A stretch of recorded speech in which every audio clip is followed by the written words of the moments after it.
What up? Textiles here, live from Brooklyn. And we talking Diddy right now. We talking Diddy right now. I don't have my head tied, so I know Freeze is going to get at me and be like, yo, got their head in front of their face. But anyway, I wanted to get in here real quick. Shout out to you, though, for tapping in, tuning in. Air Hustle Podcast. There's a lot more to come. We supposed to have been popped this podcast off. We ain't want to wait for no Diddy news to pop off no podcast. Although we've been waiting to hear shit like this for years. I'm not gonna hold you. Reason being is because I textiles. Appreciate you for being here. And if you found value in what we got, like the video, subscribe, share the video, right? With others.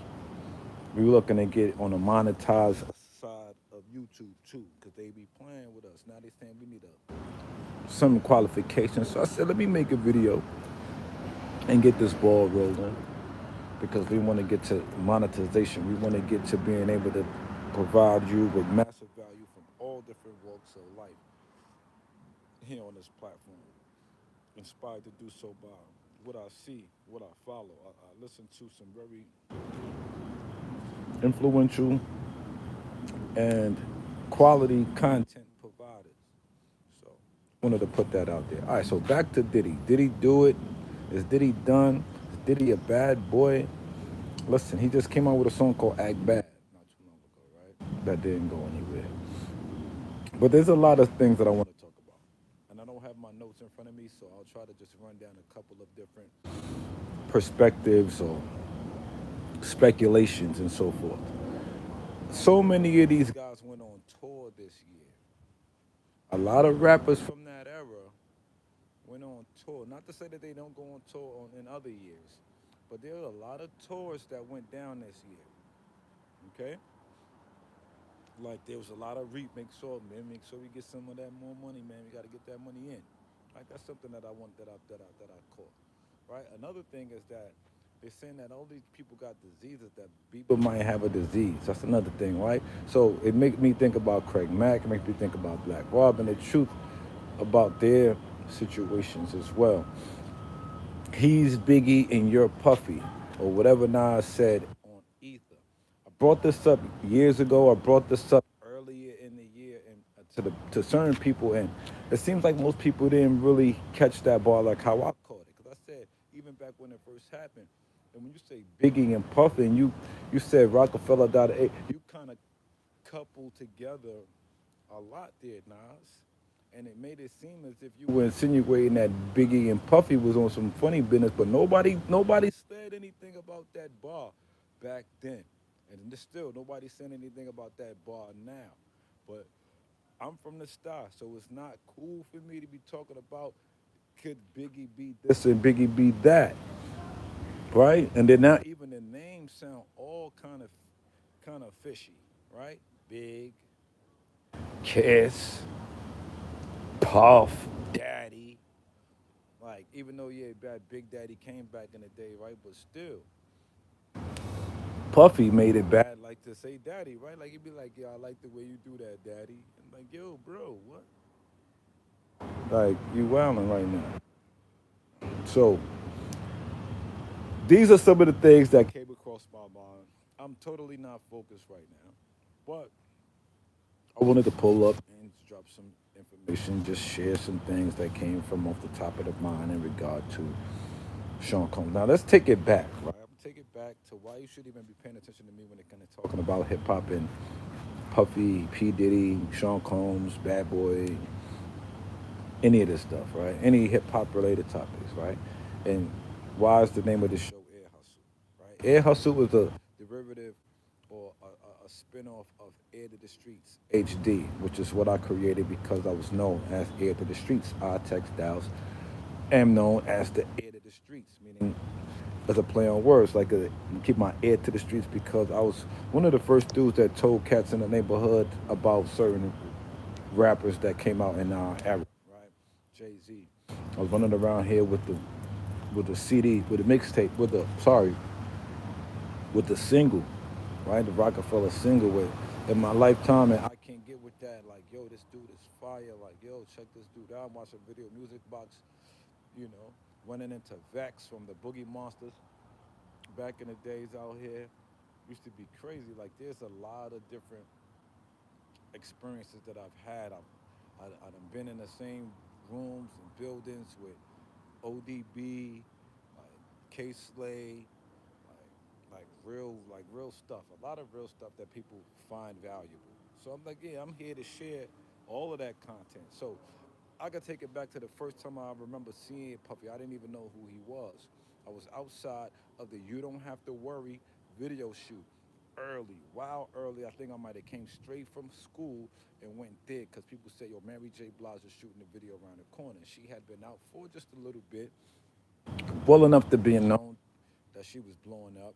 And there was a dude sitting in a convertible eating like a big West Indian looking plate, right? Aluminum foil plate. Had the plate. He's sitting there eating it, eating it, eating it. Nobody else really around except for this dude. Until the video started, and then they shot a bunch of scenes, and you saw he was in the car with Mary, and he was all around, and like, okay, that's the Puffy dude. I'm like, okay, how'd he get to be that? I don't know, right? Whatever. The video shoot was all day. Boom, it come out. I'm like, it's the video is fire. One of my guys, OGs, was in the video. He was like, yeah, that was love. So that's like around the first time I remember kind of seeing this dude, right? When the Biggie stuff was out, I remember hearing "Give Me the Loot," and I think that was like the first song I heard off the Biggie joint, and I was like that back and forth. I was like, okay, that was the other voice, and it was different songs like that. Super Cat record. There's like another song where was he the one? He me bad boy flow with that wicked, like you know what I mean? Was that him? I think that was him, right? So this was the early rumblings of of Puff. Another thing I remember about Puff was when they had that show and the people got trampled. Now from there, I always had my one eye in the back of my head, like gotta watch dude. 'Cause I don't like when stuff like that happens. You know what I mean? It's like it makes me feel almost like you were put there for that to happen. You know? Because fast forward to like Travis Scott incident. You know? I'm like, yo, what is that about? You know? So anyway, always had my eye on this dude. Like something ain't right. Something ain't right. Then he get now the Biggie situation. Biggie gone. I didn't even realize he had them relations with Pac or he knew Pac from back in the days. Unless that came from the book, that I think is straight fake. I think AI wrote that memoirs of Cam. Dude was reading it. I'm watching the video and I'm like, this short paragraphs and the way it was explained so vivid. Like, nah. It's too now. It's too now in the conversation. It doesn't seem like something that she wrote or that she would write. It doesn't seem. It doesn't have enough feel to it, enough reality to it, in my opinion. Right? So there was one time I was rapping and I was outside of Daddy's house and they kicked me about it. Like I didn't even get to go inside. They was like, "Yo, get up out of here." You know what I'm saying? So I was outside back in the days rapping, doing different things, and a lot of the reasons why we feel that we didn't make it is because we felt we were blocked by people like Diddy, right? Because it was a thing that's going around, right? Wendy Williams came out with an email. Now, if somebody has that email still to this day, that would be amazing. But it was like a list of all of the people that they talking about right now, and this was in the '90s, bro. Everybody that they talking about right now, pretty much, who's old enough to be around that was out back then, was set to be on that list in some way, shape, or form. One of the things I remember keenly was the demeanor that they mentioned about Diddy, right? And how he liked to handle people. And everybody knows all of this stuff. Not everybody, but for the most part, we've heard all of these stories up until recently, right? It's just now with this stuff coming out, how it's coming out, it's hard to really remember that you just was listening to people talk about this stuff, how they were talking about it, because it was almost like it was still fiction. Now it's almost like it's real because the feds got involved, and now he's behind the walls out here in New York, right? Locked up. So more to come, y'all. We're gonna talk about this some more. on a part two for sure. We're not gonna go too much longer because there's a lot to the story. So we're gonna take our time with it. I think I hit you with a few points to open up the introduction to me talking about this stuff. Um, but I'm getting bit by this mosquito right now, and I want to take care of some other business, and I gotta get up early. So I'm gonna go run and do that. Diddy though, a lot of people suffered, right? Publishing got taken. A lot of stuff went down, man. And we here today to see whether or not justice is gonna be served and what shall be revealed over the course of the next few months, because they're gonna be on to their next conspiracy, next distraction soon enough. So with that being said, Daily Spread Podcast is on Brooklyn Text Textiles. We outside. We out of here. Peace.